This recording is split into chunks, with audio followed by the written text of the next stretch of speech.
Today you're in for a real treat. This home here is something that I had designed and built with the homeowner about 4.5, 5 years ago. And this was their dream home that they have been thinking about for years. It took us about a year to build, and there's a lot of attention to detail, something very unique, a little different from some of the homes I've shown you in the past. This is a really awesome house. I think you guys are going to enjoy it. Let's go take a look inside.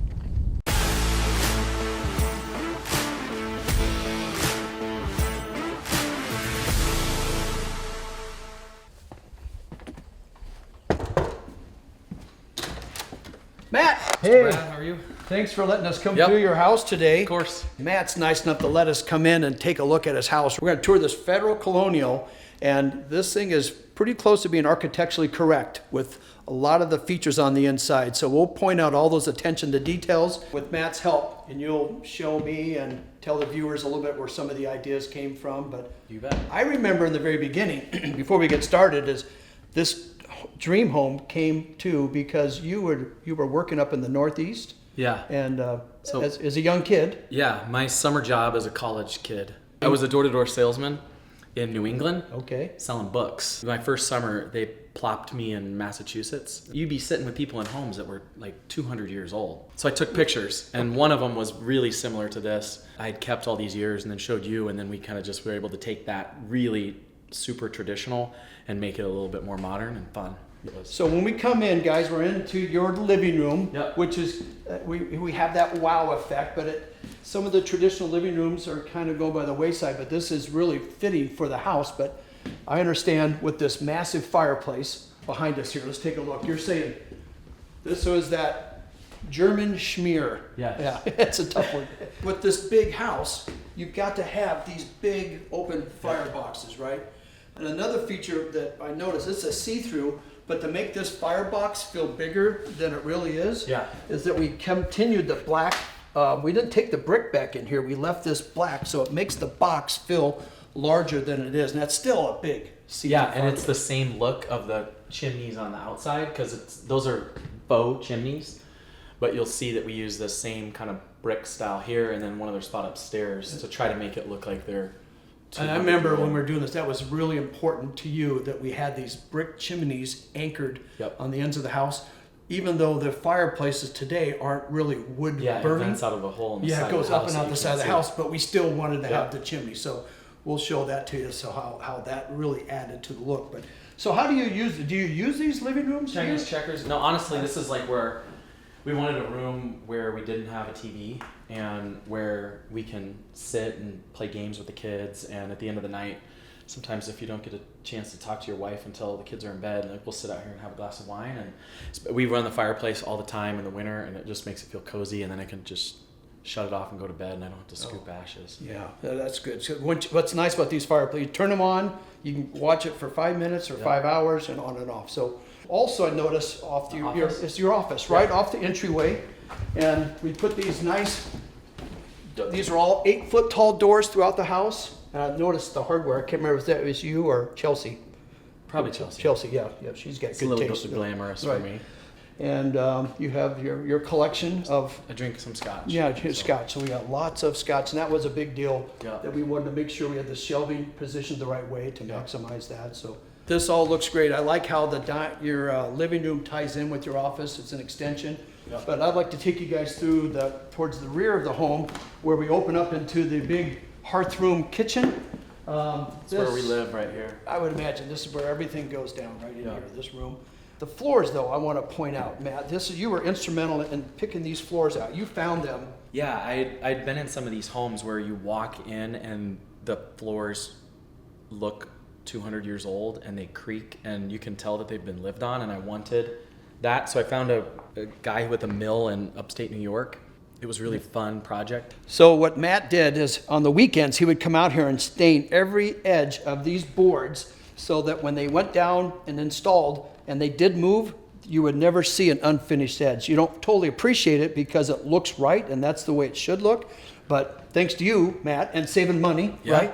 That got done. And then another little attention to detail that you are very much aware of, and I appreciate, but sometimes people don't, is that these extra steel square head. What is the term for it? It's Just hand cut steel nails. yeah, hand cut steel nails that we added right here on every board where they join up. You'll see it throughout. That's a little tiny subtle feature that really makes a true custom house, that makes them unique and special. And so there's a lot of those touches throughout this house, and we'll point some of those out. All right, so now we come into this, your main, I suppose, the backbone of the house. You got your family room here, at the TV. You get to enjoy the other side of this massive fireplace. Yep. And then with this beautiful kitchen, this is where, I mean, every house today, people live in this side. But Matt, I noticed you've got these two big islands that we installed. You've got one here with the onyx and the quartz top with the chairs, right?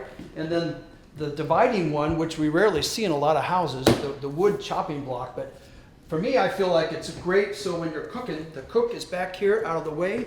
Is that how it's been working with your family? Do you find yourself hanging out on this side, or do the kids sit over there? Kids are usually over here. Does this become like a serving counter too? Or Yeah, most of the time we'll set stuff up here or here, and we wanted this to look a little bit more like a furniture piece and have just some color, because my wife wanted a white kitchen, which looks good, but we had to have some pop, so that's where we pulled this in. And then this blue here is also, you carry with that really nice traditional backsplash. And your shirt. Cooktop.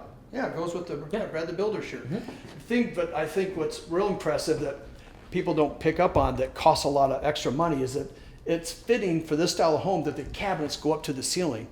But the thing is, we have 10-foot high ceiling, so there's a lot of cabinets going up that way.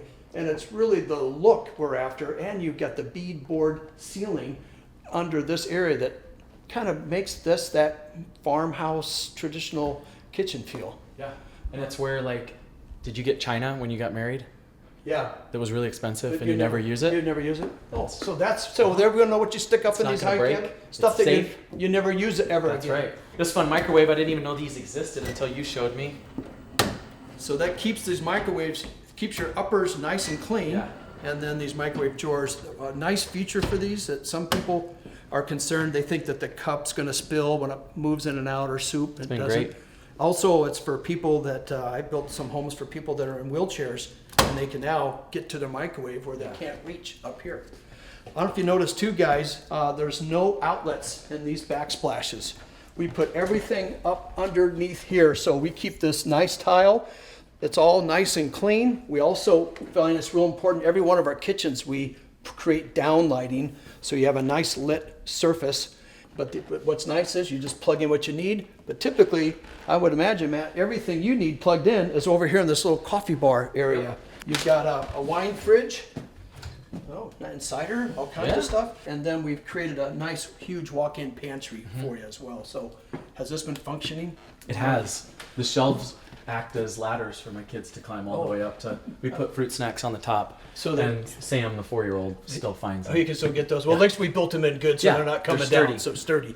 One thing I'd noticed in these big kitchens is with an island, the families tend to use that as your kitchen table. You have another, you don't have that's kind of like a formal dining room, but it's really more of every day. Do you use it every day? We eat dinner almost every night here. And it's great because it feels like you have your own space, that we knocked this piece out and have the windows to catch the view. And so if we're not eating here, then we're eating on the porch, which the door runs through here. So those are kind of our two eating spaces. You'd mentioned outside. If we want to show the people, you can literally have you guys eat breakfast or dinner outside. It's nice enough. I mean, this is the time of year we're out here eating a lot, or cups of coffee in the morning or whatever, but... So I remember this was a big thing too. Same fireplace, we got the outdoor fireplace. We're also back into the west, so we had to find ways to knock down that sun in the evening. And so we created this big covered area. You like the blue because you saw it on... I worked one summer in Mackinac Island, Michigan, and there's this really cool Grand Hotel they have that has this incredible porch that has that same color of blue. So I found the color blue, and then we did all our overhangs with that. Supposedly it keeps birds from building a nest out, but Have you had any bird nests in here ever? No birds. So maybe it works. And the blue, you want to keep the birds out of your under building nests in here, paint it blue. Yeah, we had this too. I made you put in a bell. Oh, dinner bell. Which we do use. I probably don't need to because I could yell just as loud.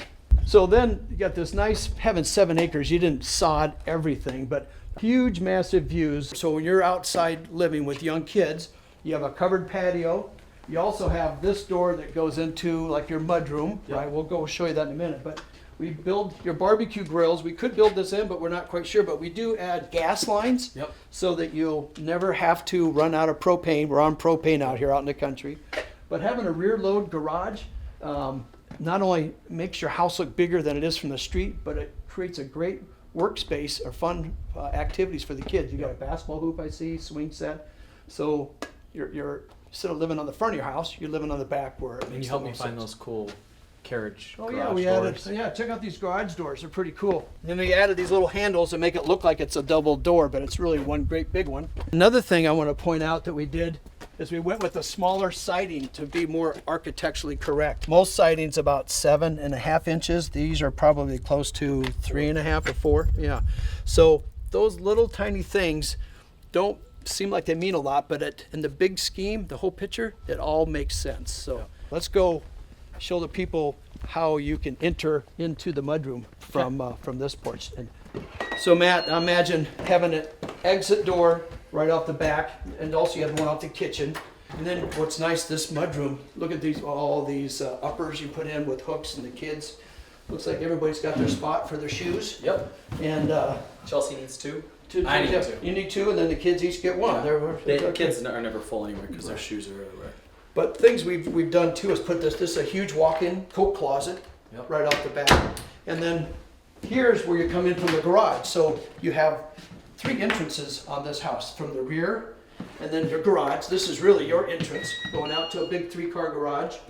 And then what's interesting, I forgot about this, is that you also have another second door from the front. Yeah, this is the door we use the most. Do you really? That's what I wonder. So I think it's a New England thing. Like everybody had 2 front doors there, which was weird because people don't know where to go. But this is really where we come in. But do your guests, they go to your front door, don't they? Or do they?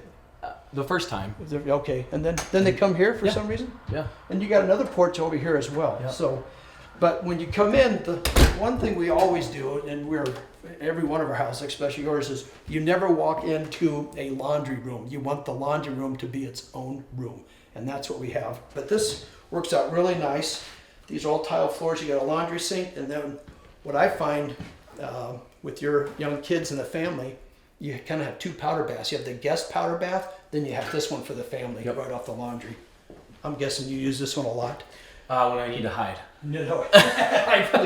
Do the kids use that one, or No? do they? I guess if you have business and you have friends over, it's nice to have a Have a place to go. toilet that they won't find you in. Coming upstairs to get the windows that match on the front of the house. I remember we stopped this wall short, and you can see all the way down, but the railing protects it. But that allowed us to keep the windows balanced on the front of the house.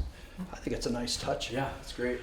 So Matt, as you make our way upstairs, we had this hallway, but we divided it up really nice. That over here you have the bedrooms, right? And let's go. This side is kind of the upstairs living area. Let me take the viewers and show you how we incorporated this hallway, but made it like a living area. This is something you added. This is new. Yeah, this is Ed Brown. Did awesome work by helping us finish this out, because this is largely, this whole section is where kids or guests are kind of hanging out, and so a little homework nook for the kids people here. love those. That's that you'll see outside is those dormers. Yeah. And putting a little desk in there with the light, it doesn't make you kind of a nice view looking out. And then a cozy little area to read. Yeah. So we took this hallway that was kind of long and really divided it up into a couple different rooms. So, and then now we're over the garage. Yep. And this became what we call just a big playroom. Yeah, room. that's what we say. Someday we'll maybe figure out what to do a little bit more with it, but right now our kids are up here playing all the time. And we put a mini split in since this is independent, so you can heat and cool this. We put a lot of those in a lot of our houses. This is beautiful looking down. I mean, hallways so typically don't look this fantastic. So we took that same kind of look for the whitewash sheer brick and ran it up here, because that's kind of where you would imagine one of those chimneys is running through the house. Yep. And so that's like a veneer brick we put on the end of the hallway. That was another one. We had some left over, so we put it up there, remember? Yeah, your idea. You got a great one. So you got a kid's bedroom here.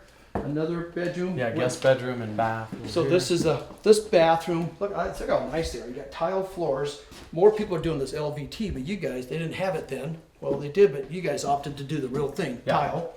So tile all the way through. And these ceilings on this second floor are 9 foot tall. So you feel like you're in the main floor of a house. So the bedrooms, they're all really nice size.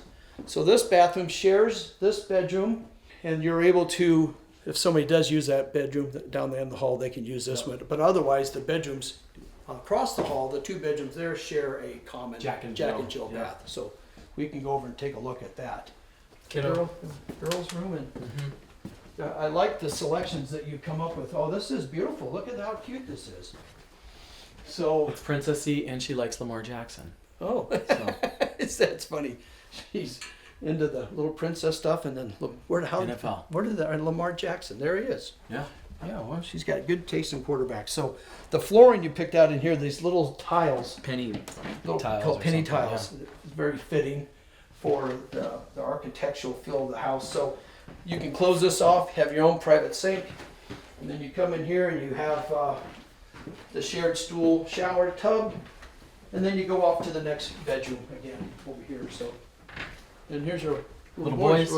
So now, sweetness, Walter Payton. Walter Payton, the greatest. And this is cute. This looks really nice. So every kid has their own little flavor and taste, and then the master suite is at the far end of the house, kind of removed from everybody. So we'll take a look at that. I really like this anchored at the end of the hall. This brick was a nice touch. When it was just gray, it was just kind of a little long and boring, and this helped a ton to. So wow, this is bright and airy. Yeah. This is turned out great. And this we is did the more beadboard on the ceiling. Ed Brown came in and helped with some of the. Oh yeah, these are some stuff that you added later on. So Ed did a great job on all this. This is that wainscoting that helps finish off that traditional look. But gosh, this is beautiful. I forgot how expansive and nice the windows are on this house. And then you have your big master bath, and we did his and hers closets. But we did an oversized shower. Well, I even noticed you even have this beautiful stone backsplash. So, and look at those faucets. That's pretty razzle dazzle. All right, Matt, this has turned out so beautiful. And again, I want to thank you for allowing me to come back to your home. Of course. I know it's kind of an inconvenience, but it means a lot that you allow me to come back. Not too many people like their builders at the end, but hopefully I'm keeping we'll my have you record. over for a steak dinner. Oh, that'd be perfect. So allowing me to come in and see your houses this way all finished, it's a treat for me because we're seeing them with no furniture. We don't see your personal touches. And for you, I get emotionally attached to the houses, and that's part of my job I really enjoy the most. And working with you and Chelsea was a talent. I wish you could build. Aren't you about ready to build another house again? A few years. Okay, cool. Keep me on your radar. But what we need to see is some of the finishing touches we did on the outside. So let's go take a look.